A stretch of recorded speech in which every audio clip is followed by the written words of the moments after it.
अल्फाजों को ढूंढते रह गए और वो आंखों से गजल कह गए। Hi friends, this is Girjesh Kumar and you are watching English Gurukul. आज हम लोग इंटरमीडिएट पोएट्री का second poem the true beauty को पढ़ेंगे, इसका अध्ययन करेंगे। एक्चुअली ट्रू ब्यूटी जो कविता है बहुत ही खूबसूरत कविता है, ग्रेसफुल सॉन्ग है।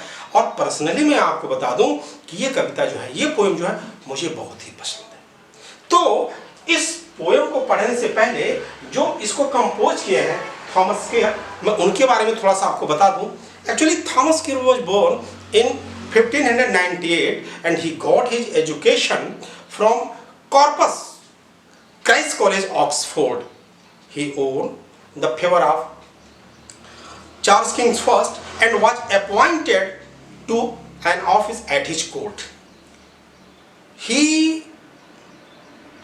has composed many graceful songs as well as lyrics, and this poem is one among them.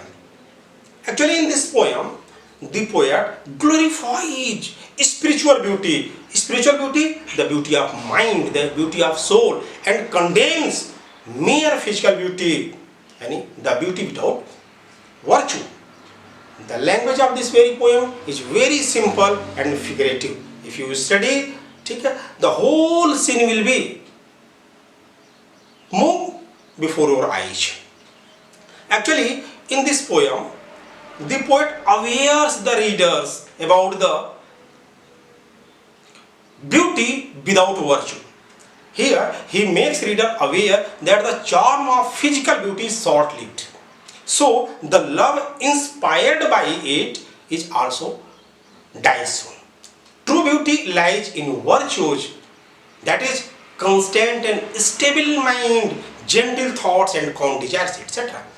The inspiration derived from this beauty is everlasting. So we should condemn physical beauty and love the beauty which is with virtues. The beauty which is mind, the beauty of mind, the beauty which is the beauty of soul. So let us start the poem. He that loves a rosy cheeks. यहाँ पे देखिए एक चीज मैं बता दूं, आप परेशान मत होइएगा, मैं हिंदी में पूरा एक्सप्लेन करूंगा फिर इंग्लिश में बताऊंगा। यहाँ पे देखिए कि ये जो पहला stanza, it is the first stanza of this very poem, इसमें जो डिफिकल्ट वर्ड है मैंने उसकी मीनिंग ऊपर लिख दिया है जिससे आपको समझने में आसानी रहे। He that loves rosy cheeks, rosy cheek यानी कि रेड चिक लाइक रोज, गुलाबी गाल, वो गाल जो गुलाब के समान है। और a coral lip admires, admires होता है प्रशंसा करना। और from star like eyes doth, doth means does, seek. Fuel to maintain, maintain होता है to keep on. His fires, fires passion of love. As old time, old times means old age, make these decay, decay होता है to destroy, नष्ट करना। So his flames, flames means होता है desire for love, must waste away, waste away comes to an end. Actually, जब कोई व्यक्ति किसी ऐसे स्त्री से प्रेम करता है जिसके गाल गुलाब जैसे लाल हो, या वह उस स्त्री की प्रशंसा कर, देखिए यहाँ पे, यदि कोई व्यक्ति ऐसी स्त्री से प्रेम करता है जिसके गाल गुलाब जैसे लाल हो, या फिर ऐसे स्त्री की प्रशंसा करता है प्रेम जिसके होठ मूंगों जैसे हो, मूंगों जैसे लाल हो। मूंग भी, मूंग खूबसूरती के लिए जाना जाता है, वो भी रेडिश कलर का होता है। तो यदि कोई व्यक्ति ऐसी स्त्री से प्रेम करता है कि जिसके गाल गुलाबी हैं, गुलाब जैसे हैं, और उसकी इसलिए प्रशंसा करता है क्योंकि उसके होठ मूंगों जैसे हों, या फिर from star like eyes dot seek, या फिर उसकी सितारों जैसी चमकीली आंखों में अपने प्रेम की fuel to maintain his fire, अपने प्रेम की ज्वाला को बरकरार रखने के लिए ईंधन की तलाश करता है। अर्थात ये कि यदि वो उसके शारीरिक सुंदरता से अपने प्रेम के लिए प्रेरणा पाता है, अपने प्रेम को बनाए रखने के लिए उसको एनर्जी मिलती है। लेकिन कवि कहता है कि as old time make these decays, old age, लेकिन जो वृद्धावस्था है ना, अगर मान लीजिए वो स्त्री बूढ़ी हो गई तो वृद्धावस्था आने पे ये सारी सुंदरता, कौन सी, रोजी चिक्स, गुलाबी गाल, मूंगे जैसे होठ और सितारों जैसी चमकती हुई आंखें जिस पे आप लोग फिदा रहते हैं, ये सारी जो फिजिकल शारीरिक जो सुंदरता है ना वो धीरे धीरे समाप्त हो जाएगी। और तब क्या होगा, so his flames must waste away, इसलिए उसकी जो प्रेम की जो ज्वाला है ना, प्रेम की जो तीव्रता है ना उस स्त्री के प्रति, वो धीरे धीरे समाप्त हो जाएगी। क्यों? क्योंकि उसका प्रेम तो उसके शारीरिक यानी कि बाहरी सुंदरता पे था, तो अब जब वो बाहरी सुंदरता ही नहीं रही, उसके गाल गुलाबी नहीं बचे, होठ उसके मुंह जैसे नहीं है, सितारों जैसी चमकीली आंखें, अट्रैक्टिव आंखें, नसीली आंखें नहीं, तो फिर प्रेम कहाँ रहेगा भाई? प्रेम तो आपका डिपेंड उसी पे है। तो in this way you can say that in the first opening stanza the poet says that the red cheeks like rose, red lips like corals and the bright shining eyes like stars make a woman beautiful, but these physical charms are temporary, they die with the passage of time. These physical attractions supply fuel to the fire of love, but in the old age what happened? In the old age these attractions dies away and the fire of love also dies. So a man should not be attracted by these physical beauty like rosy cheeks, coral lips, star like eyes. He should love in the virtue of woman. तो it is the explanation of this very stanza. वैसे भी मैं बता दूं, मान लीजिए एक general उदाहरण के तौर पे, जैसा कि आजकल समाज में होता भी है कि जब हमारे वहाँ किसी लड़के की शादी होनी रहती है तो हम जाते हैं, तो क्या करते हैं, हम लड़की के पहले फोटोग्राफ्स मंगाते हैं कि कैसी है, देखने में खूबसूरत है कि नहीं, फिर उसको देखने जाते हैं। हम 2 मिनट में क्या देख लेते हैं, हम उसके बाहरी सौंदर्यता को देखते हैं। मान लीजिए बड़ी खूबसूरत है, चलिए शादी हो गई। अब अगर आप बाहर से कहीं से आए और उसको अपने खूबसूरती, उसके अंदर इंटरनल मन की सुंदरता नहीं है, आत्मा की सुंदरता नहीं है, अपने परिवार के प्रति समर्पण नहीं है, वो अपने ही उसमें मेकअप वगैरह में बिजी रहती है, अपने ही सुंदरता का उसको नाच है। मान लीजिए आप बाहर से थके हारे आए, वो आपने एक गिलास पानी मांगा, वो जवाब दे दी, जाके ले नहीं लेते, मैं यहाँ खाली बैठी हूँ क्या, तो आपको क्या लगेगा?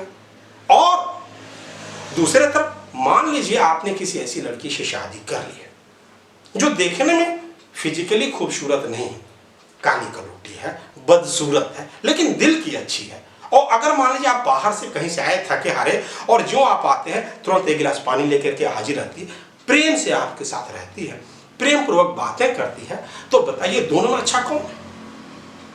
मेरे हिसाब से तो काली वाली जो दूसरा मैंने बताया वो ज्यादा अच्छी, बाकी आपकी मर्जी।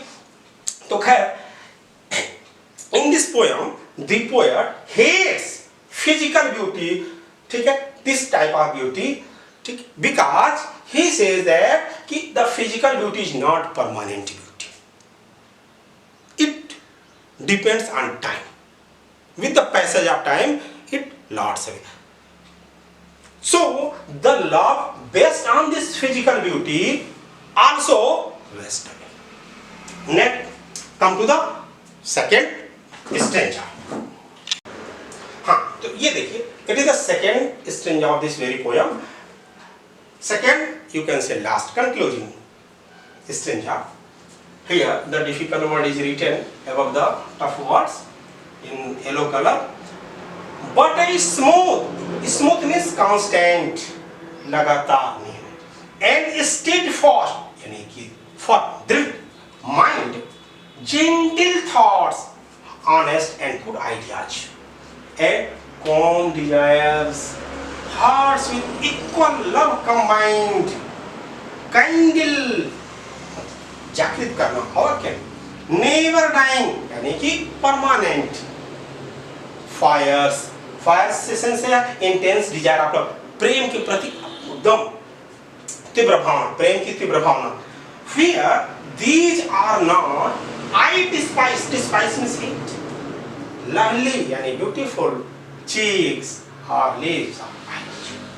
एक्चुअली इस स्टेंजा में कवि ने ये बताने की कोशिश की है कि जिस स्त्री का मन सरल होता है, स्थिर होता है, जिसके विचार कोमल होते हैं और जिसकी इच्छाएं शांत होती हैं। देखिए यहाँ पे जिसके मन देखिए यहाँ पे स्थिर होता है, सरल होता है, स्मूथ सरल होता है, स्थिर होता है, और जेंटल थॉट्स जिसके विचार कोमल होते हैं, और काम डिजायर जिसकी इच्छाएं शांत होती हैं, दोष रहित होती हैं, and hearts with equal love combined, ऐसा प्रेम जिसमें पुरुष और स्त्री समान रूप से एक दूसरे से प्रेम करने वाले हों।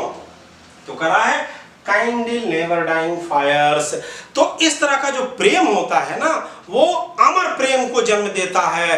ठीक है, लेकिन कभी यहाँ पे लास्ट की 2 लाइन में क्या कहता है, वेयर दीज आर नॉट, जहां पे ये चीजें नहीं है। कौन सी चीजें नहीं है?